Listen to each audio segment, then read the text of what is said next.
Visakhapatnam, Madhurawada, zone 2 పరిసర ప్రాంతాల్లో త్రాగునీటి సమస్యతో ప్రజలు తీవ్ర ఇబ్బందులు పడుతున్నారు. గోస్తాని వాటర్ లైన్ మరమ్మతుల కారణంగా జోన్ 2 పరిధిలో ప్రతి ఒక్క వార్డుకి 3 రోజుల నుండి త్రాగునీటిలో బురద మరియు ఇసుక రేణువులు వస్తున్నాయి. ప్రజలు ఆ నీటిని తాగలేక తీవ్ర ఇబ్బందులు పడుతున్నారు. వేసవికాలం మొదలైనప్పటికీ నీళ్లు ఇలా రావడంతో ప్రజలు ఆందోళన వ్యక్తం చేస్తున్నారు.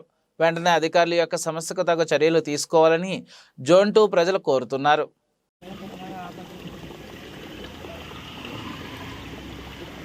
బోరు నీళ్ళు కన్నా అద్దరం అది ఏంటి దీని నుండి స్నేహం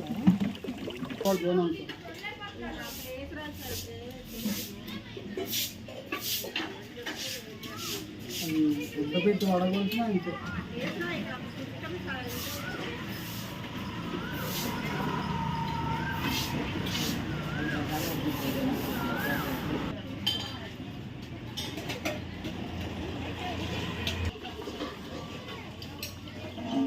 ఎందువల్ల నీళ్ళు అతను క్లీన్ చేస్తుంటారంట అయితే జోన్ మొత్తం వస్తుంది. కొంత పర్వాలేదు వాళ్ళ మధ్య దారుణం.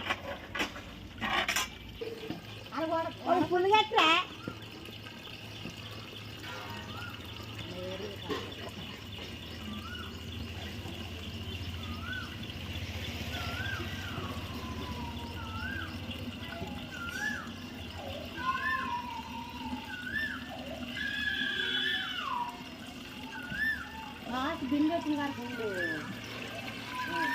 పెద్దారు పెట్టిరా బురద ఆ బిందుకి తీయరు ఎంత బురద నేను చెప్తాను మరి